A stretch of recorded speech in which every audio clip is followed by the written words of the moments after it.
On est mardi 29 janvier 2013. Voici votre rubrique Actu Média. Bonjour et bienvenue. Actu Média qui s'intéresse aujourd'hui à la guerre au Mali et les moyens déployés par la presse sénégalaise pour la couverture médiatique de ce conflit. Le nord du Mali. L'armée française continue ses bombardements sur les positions des islamistes autour des Gao. Une poignée de Français continue pourtant de travailler. En détruisant les dépôts de matériel, les dépôts de carburant. La situation au Mali ne laisse pas indifférente la presse sénégalaise.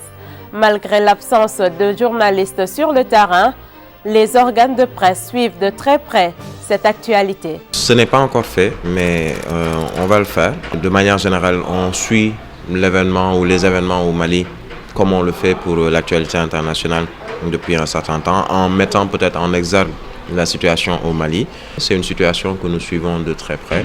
Comment? D'abord avec le certain contact qu'on a, qui, même si la liaison est assez difficile depuis quelques jours, mais il n'empêche que par l'Internet, avec les autres radios notamment étrangères, on suit vraiment la situation dans ce pays qui est voisin et frère. On n'a pas d'envoyé spécial, on fait comme la majorité des organes de la presse sénégalaise, on se contente de reprendre les dépêches des agences, particulièrement des agences françaises et occidentales qui ont eux des envoyés spéciaux sur le terrain.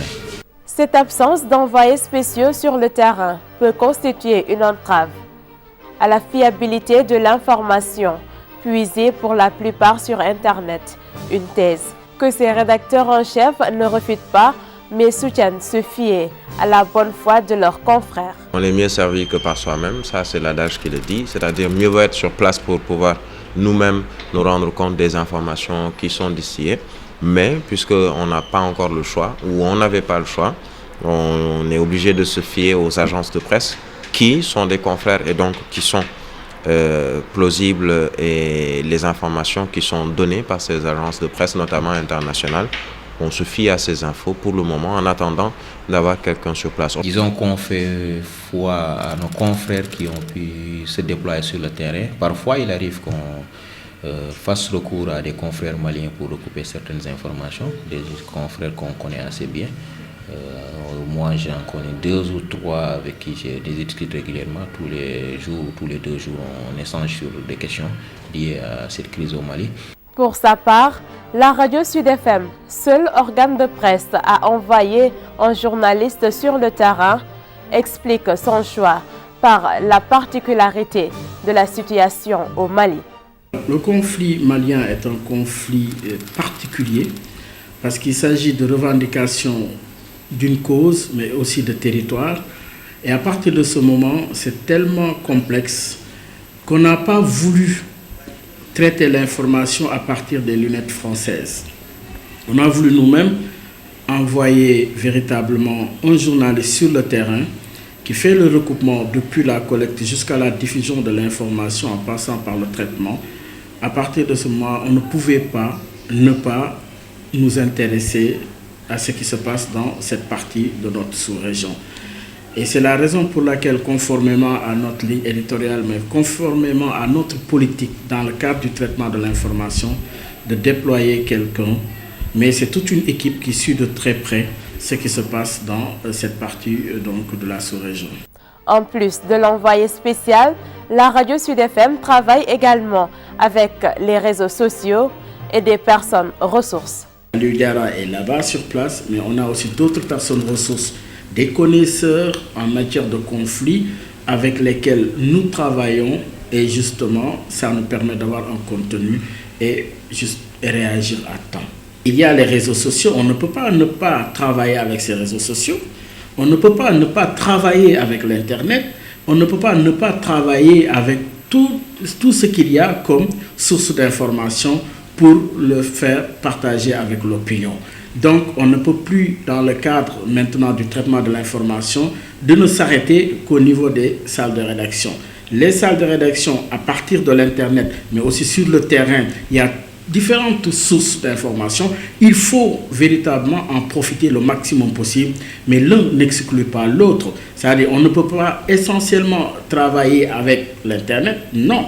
Il faut travailler avec l'Internet, mais il faut travailler aussi avec le terrain. Et le terrain, c'est le déploiement des journalistes, ce qu'on a essayé de faire avec le Mali. Cependant, la presse sénégalaise n'est pas à l'abri de manipulation de la part des belligérants.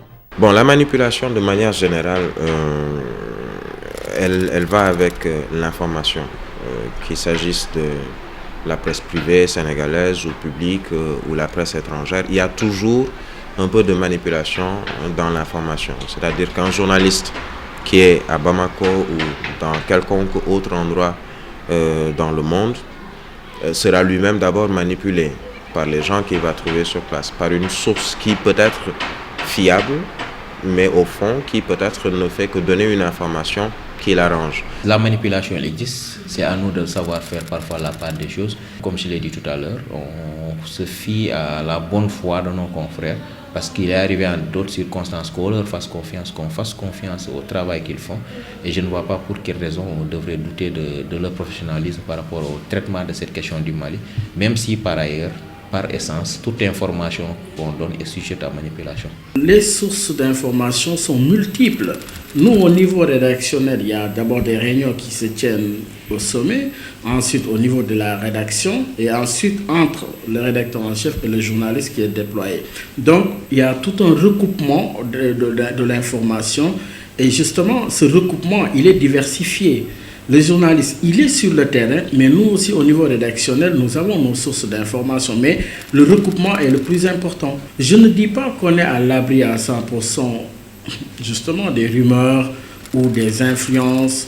Et à partir de ce moment, tout dépend du professionnalisme qui guide notre travail. C'en est tout pour votre rubrique Actu Média. Rendez-vous mardi prochain pour un autre numéro.